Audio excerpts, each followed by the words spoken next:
నూనె పోసుకోవాలి. నూనె పోసుకున్న తర్వాత ఆవాలు వేసుకోవాలి. ఆవాలు వేసుకున్న తర్వాత ఉద్దిపప్పు కాస్త వేసుకోవాలి. మనం ఇప్పుడు బీట్రూట్ ఫ్రై చేయబోతున్నాము. ఉద్దిపప్పు వేసుకున్న తర్వాత తెల్లగడ్డలు వేసుకోవాలి. తెల్లగడ్డలు వేసుకున్న తర్వాత బాగా ఫ్రై చేసుకోవాలి. తెల్లగడ్డలు బాగా ఉడకాలి.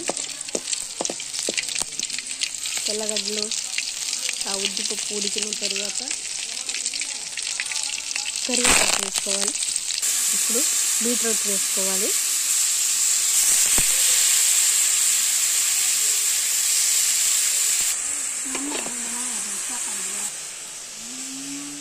సాల్ట్ వేసుకోవాలి.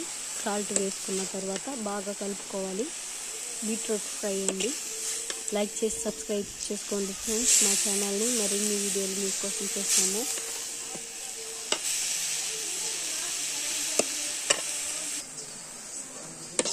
బాగా కలుపుకోవాలి. దీన్ని ఆయిల్లోనే ఉడకనివ్వాలి. ఇప్పుడే బాగా టేస్టీగా వస్తుంది ఫ్రెండ్స్. బాగా ఉడికిన తర్వాత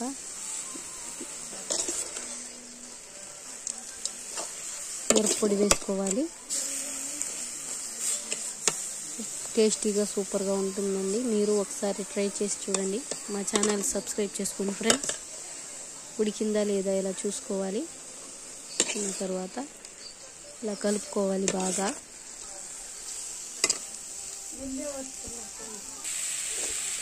మిరప్పొడి వేసుకోవాలి. మిరప్పొడి వేసుకున్న తర్వాత బాగా కలుపుకోవాలి. మిరప్పొడి పచ్చి వాసన పోయేదాకా బాగా కలుపుకొని ఉండాలి.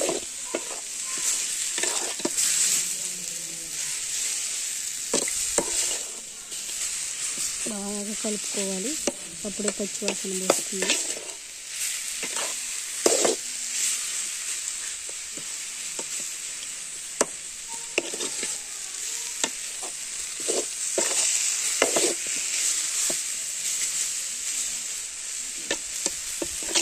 అంతే అండి, రెడీ అయిపోయింది బీట్రూట్ ఫ్రై.